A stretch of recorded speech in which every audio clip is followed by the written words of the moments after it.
Bienvenidos y bienvenidas a Mente y Aprendizaje. Hoy vamos a hacer un análisis profundo de un tema que nos toca muy de cerca, La resiliencia en niños y adolescentes.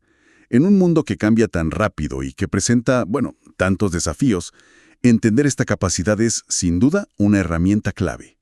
Y para guiar esta conversación, tenemos como base un material excelente. Se trata de un artículo del educador, psicólogo e investigador dominicano Jesús Peña Vázquez, que nos propone una mirada distinta, muy profunda. Totalmente.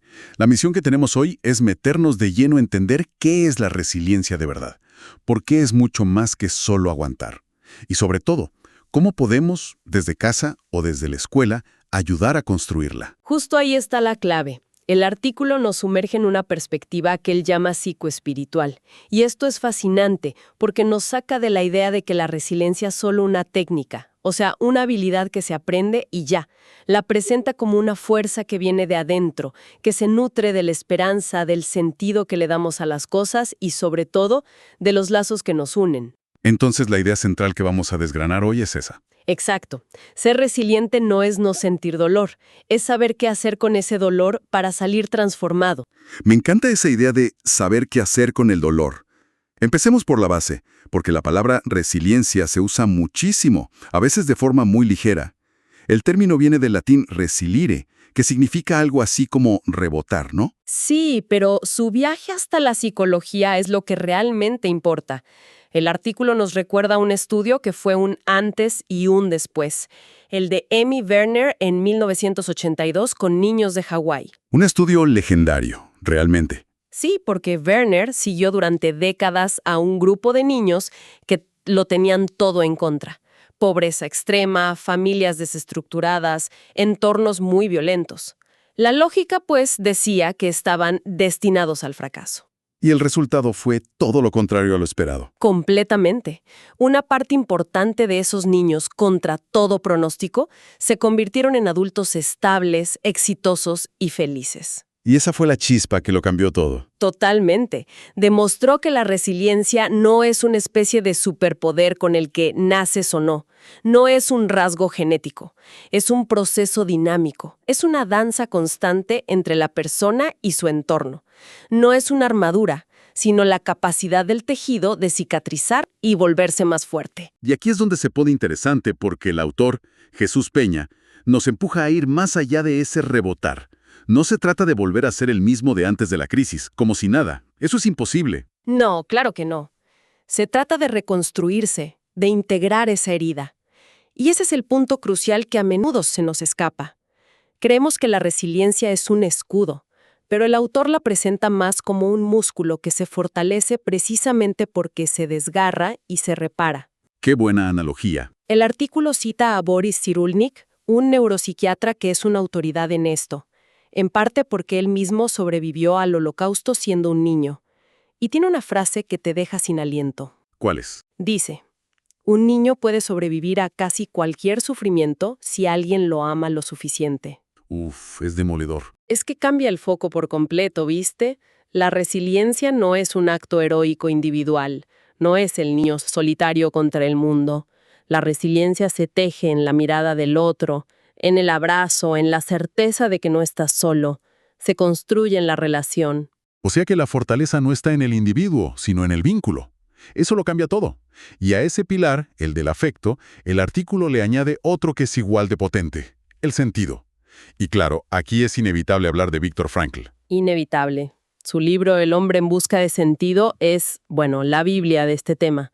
Desde su experiencia atroz en los campos de concentración, Frankl se dio cuenta de algo fundamental. Ajá. Los que sobrevivían no eran necesariamente los más robustos físicamente. Eran los que tenían un porqué. Una razón para seguir viviendo. Exacto. Ya fuera a reencontrarse con un ser querido, terminar una obra, algo que trascendiera ese infierno cotidiano. Su famosa frase: quien tiene un porqué para vivir puede soportar casi cualquier cómo. Justamente. Y si traemos eso al mundo de la educación, el desafío para un maestro o un padre es monumental, ¿no? No se trata solo de enseñar a los chicos cómo hacer las cosas. Como resolver una ecuación o escribir un párrafo. Eso es. La tarea más profunda es ayudarles a descubrir su porqué, ¿Por qué vale la pena el esfuerzo de aprender? Ahí, en esa respuesta, es donde se ancla la verdadera fortaleza. Esto nos lleva de cabeza a esa dimensión que el artículo llama psicoespiritual. Es un término que puede sonar un poco etéreo, pero según el texto es el núcleo de todo. Lo es, porque toca la raíz de nuestra motivación. El autor lo explica muy bien. La psicología se dio cuenta de que no podía explicar la resiliencia solo con herramientas cognitivas o conductuales. Faltaba algo. La dimensión trascendente. Exacto. Y define la espiritualidad sana de una forma muy abierta, muy inclusiva. No habla necesariamente de una religión. Habla de cultivar un sentido de conexión con algo más grande, de alimentar la esperanza, de tener un propósito que te jale hacia adelante. Es como tener una brújula interna. Una brújula y un ancla, sí. El texto usa un ejemplo muy claro de la espiritualidad cristiana para ilustrarlo. La famosa frase de San Pablo a los filipenses: todo lo puedo en aquel que me da la fuerza. Claro. Pero lo interesante es analizar qué significa eso realmente. No dice no voy a tener problemas. O nada me va a doler. Para nada. Lo que dice es que no estás solo en la batalla. La fe, en este contexto, no es una fórmula mágica que elimina la adversidad. Es más bien una lente que permite reinterpretarla, encontrarle un sentido y sentir un acompañamiento. Entiendo.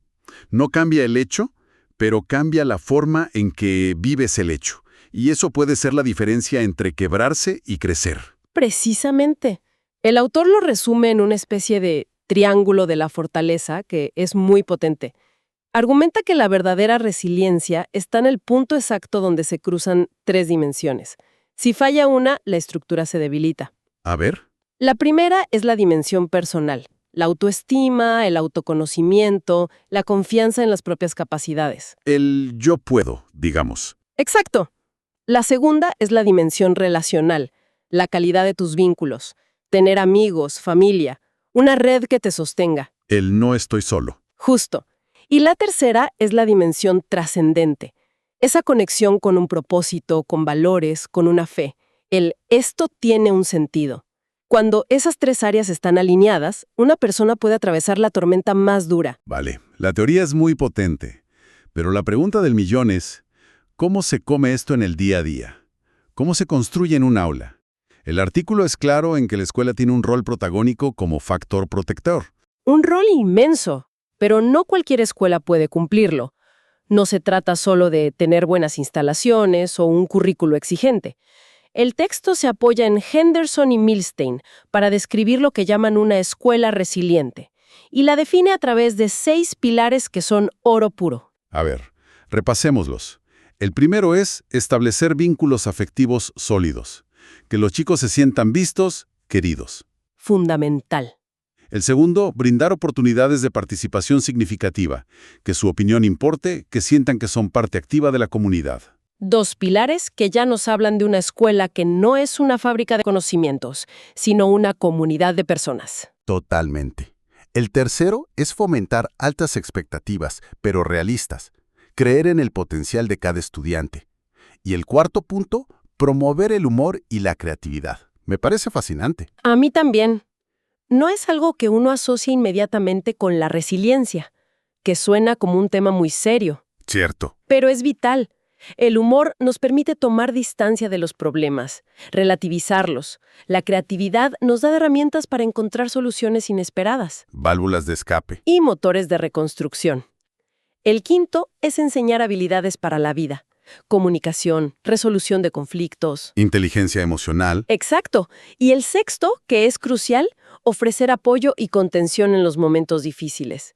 Una escuela que sabe abrazar. Lo que me llama la atención de esta lista es el papel que le otorga al docente. Lo saca del rol de mero instructor y lo convierte en algo mucho más grande. Lo convierte en un mediador que contagia esperanza. Qué definición tan bonita y tan exigente, ¿no? Un maestro que es él mismo una persona resiliente. Y aquí la cita que usa el autor de Paulo Freire es perfecta. La educación es un acto de amor, por tanto, un acto de valor. Esa misma. Un maestro que mira a un alumno que se siente perdido y le dice, con su actitud, yo creo en ti, está construyendo resiliencia de la forma más directa que existe. Con el ejemplo, y de ese gran taller de resiliencia que puede ser la escuela, el artículo nos lleva al origen, a la familia. el primer espacio donde se aprende a ser resiliente. Es que es la cuna de la seguridad emocional. Si un niño siente esa base segura, se atreverá a explorar el mundo sabiendo que tiene un puerto al que volver. Claro. El texto se basa en los trabajos de Froma Walsh, que identifica 3 claves en las familias resilientes. Primero, un sistema de creencias compartido. Una visión optimista, un sentido de propósito familiar. Sí, y segundo, patrones organizativos flexibles. O sea, la capacidad de adaptarse juntos a las crisis, de cambiar roles si es necesario. Sin que la estructura familiar se rompa. Exacto. Y la tercera, como te imaginarás, es la comunicación abierta y empática.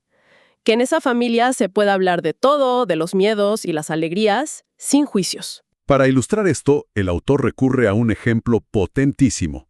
La historia de José en el libro del Génesis. Una historia tremenda. La traición de los propios hermanos, ser vendido como esclavo, la cárcel por una acusación falsa. Es una acumulación de adversidades que destruiría a cualquiera.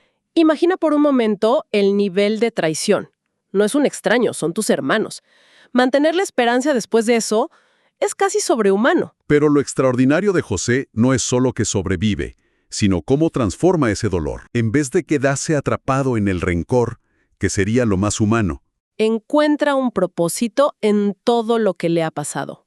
El momento del reencuentro es clave. cuando tiene todo el poder para vengarse. Y elige no hacerlo. Les dice a sus hermanos algo como: ustedes planearon hacerme mal, pero Dios lo transformó en bien para salvar a mucha gente. ¡Wow! Esa frase es el resumen perfecto de la resiliencia psicoespiritual. No niega el daño, lo reconoce, pero le da un nuevo significado. Lo convierte en una herramienta para un bien mayor. Entender el rol del docente como un contagiador de esperanza y el de la familia como esa base segura es clave. Pero me pregunto, más allá de la actitud, ¿qué puede hacer un maestro en su clase del lunes por la mañana? ¿Qué herramientas específicas sugiere el artículo? El artículo propone varias estrategias muy concretas. La primera, y la base de todo, es la educación emocional. Usando las ideas de Daniel Goleman, claro. Es enseñar el ABC de nuestro mundo interior. A identificar qué siento, a ponerle nombre y a aprender a regularlo. Sí, no se puede gestionar lo que no se conoce.